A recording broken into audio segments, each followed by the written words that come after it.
ఆకాశవాణి గురించి మన పురాణాలే కాదు, అన్య దేశాల గ్రంథాలు కూడా చెబుతున్నాయి. ఇలాంటివి అద్భుతాలే కానీ అతిశయోక్తులు కావు. ఇంద్రియతీతములైన రహస్యాలు సృష్టిలో ఎన్నో ఉన్నాయి. ఆకాశము సర్వవ్యాప్తి.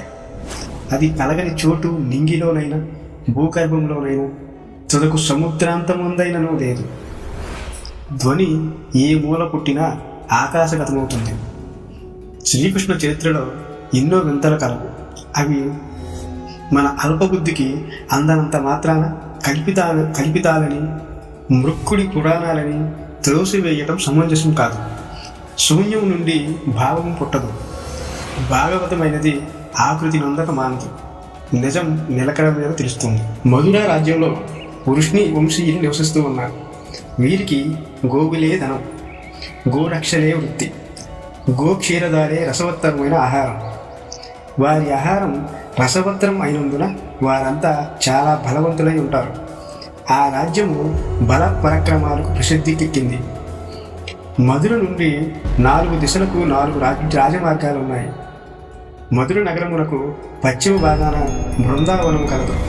బృందావన మధ్యలో గోవర్ధన పర్వతము నెత్తిన గొడుగుగా విరాజిల్లుతుంది. సూరసేన రాజ్యస్థాపనకు పూర్వం బృందావన అరణ్యంలో నాగులు అనేవారు ఉండేవారు. నాగులు ఆర్యులంత నాగరికులు కాకపోయినా సాంఘిక మత నిబంధనలను అనుసరిస్తూ ఉండేవారు.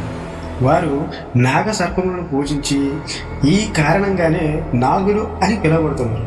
మరికొందరు అంటారు నాగుడు అనే పేరు గల ప్రధాన వ్యక్తి వలన వారికి ఆ పేరు వచ్చిందని అంటూ ఉంటారు. సురసేనక రాజ్య స్థాపన కాలంలో నాగులకు వృష్ణిరాజులకు పెను పోరాటాలు జరిగాయి. చివరికి నాగులు స్వతంత్రం కోల్పోయి బృందావన అరణ్యంలో వృష్టిరాజులకు కప్పం చెల్లించుచు వారి రాజ్యంలో వ్యాపారం చేసుకుంటూ ఉంటున్నారు. అయినా ఆ పగ చిచ్చు వారిలో ఇంకా చల్లార. నాగులు లాగే గోపులు అనే మరి ఒక జాతి ఉండేది. గోరక్షణమే వృత్తిగా ఉండడం చేత వారికి ఆ పేరు వచ్చింది. గోపులు వ్రజులు అని అనేవారు. ఆ కారణంగా వారు నివసించే చోటును వ్రజపురం అయ్యింది. గోపులు సహజ శాంతిపరులు. సూరసేనుని అనంతరం అతని వంశీయులు చాలామంది క్రమానుసారంగా మధురను పాలించారు. వారిలో అహంకుడు అనేవాడు ఉండేవాడు. అతనికి ఉగ్రసేనుడు, దేవసేనుడు అనే 2 కుమారులు కలిగారు. ఉగ్రసేనుడు పెద్ద కొడుకు కాబట్టి రాజ్యం అతనికి అప్పచెప్పారు. ఉగ్రసేనుడుకు 9 కొడుకులు, 1 కూతురు కలిగారు. ఆ కొడుకులలో పెద్దవాడు కంసుడు. అసలు ఉగ్రసేనుడుకు కంసుడు కొడుకు కాదని ఉగ్రసేనుని భార్య ఒకనాడు విహారాల నిమిత్తం వనంలో విహరిస్తూ ఉండగా అక్కడ శోభరాజు ధృముడు అనే వాడు ఆమెను కామించాడు. ఆ కారణంగానే కంసుడు పుట్టాడు అని ఉగ్రసేనుడు సోదరుడు దేవసేనులకు 4 కుమారులు, 7 కుమార్తెలు కలిగారు. ఆ కుమార్తెలలో పెద్ద కూతురిని దేవకి అని పేరు పెట్టారు. మధుర రాజ్యంలో అందక వంశం ఒకటి ఉండేది. అందకునకు 4 కుమారులు కలిగారు. వారిలో భజమానుడు వారసుడు వాసుదేవుడు. సూర్యులకు కుంతి అను మిత్రుడు ఉండేవాడు. కుంతికి సంతానం కలగదు. అందుకని సూర్యుని ప్రజను తన పితృగా కోరగా సూర్యుడు అంగీకరించాడు. అందుకే కుంతిని కుంతి భోజుడని అంటారు. ఆ కాలంలో మగధ రాజ్యంలో జరాసంధుడు అనేవాడు పరిపాలిస్తూ ఉండేవాడు. జరాసంధుడికి అస్థి ప్రాప్తి అను 2 కుమార్తెలు కలిగారు. వారిద్దరిని కంసుడు పెళ్లి చేసుకున్నాడు. ప్రజలు గురుజాంగల రాజైన పాండురాజు వివాహం చేసుకున్నాడు. వసుదేవుని 4వ తోబుట్టువు శృతశ్రవణను చేదిరాజు ధృముఘోషుడు పరిగ్రహించాడు. ఆ చేది పట్టణమే ఇప్పటి అలహాబాద్. దేవకికి పెళ్లి వయసు వచ్చింది. ఆమెకు వసుదేవునికి ఇచ్చి వివాహం చేయాలని నిశ్చయించారు. అప్పటికి వసుదేవునికి బహురవి, రోహిణి, భద్ర, మదిర ఇలా చాలామంది భార్యలు ఉన్నారు. అయినప్పటికీ దేవకికి తగిన వరుడు దొరకనందున వసుదేవునికే ఆమెను ఇచ్చి పెండ్లి గావించారు. పెండ్లి పండుగలు యథావిధిగా గడిచాయి. దేవకిని భర్త ఇంటికి తరలించారు. వధూవరులు సముచిత సత్కారాలతో రథాన్ని అధిరోహించారు.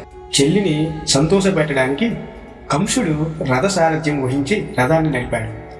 జన సమూహంలో రథం మెల్లగా కదిలింది. అందరూ సంతోషంలో పరవశంతో ఉన్నారు. అంతలో ఆకాశం మేఘములతో కప్పబడి సూర్యుడిని మూసివేసి కారు చీకటి కమ్ముకుంది. ప్రళయ జంజామారుతాలు వీచాయి. పినుదూరి పరంపరలు లేచాయి. పక్షులు వికృతంగా రాగాలు తీస్తున్నాయి. అందరూ నివ్వెరపోయి నిల్చుండిపోయారు. అంతలోని రోదసీ కుహూరం నుంచి మందమతి కంస దేవకి అష్టమ గర్భం నిన్ను హరించును అని ధ్వని ప్రకంపించింది. ఆ ధ్వనితో అందరి గుండెలో జల్లు అన్నాయి. ఎక్కడ ఉన్నవారు అక్కడే నిలబడిపోయారు.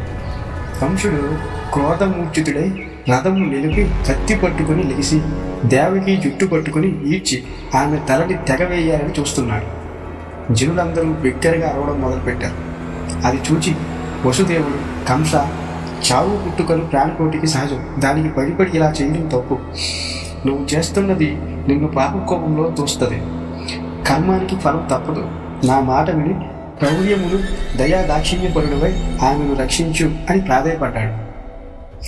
జనులంతా కంస వలదు, కంస వలదు, పాపకార్యం వలదని బిగ్గరగా అరిచారు. ఎవరింత ప్రార్థించను కంసుడు వినట్లేదు.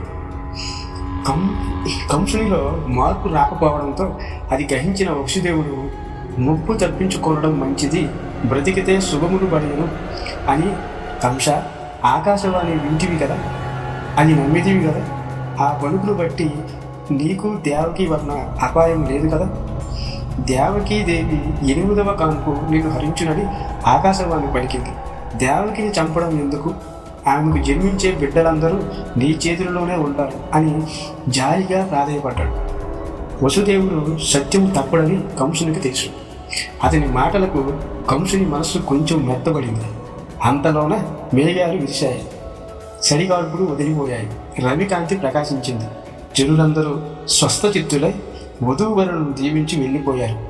దేవకి వసుదేవుడు చాలు తప్పిందనుకుని భగవంతుని కీర్తించి పయనం సాగించారు.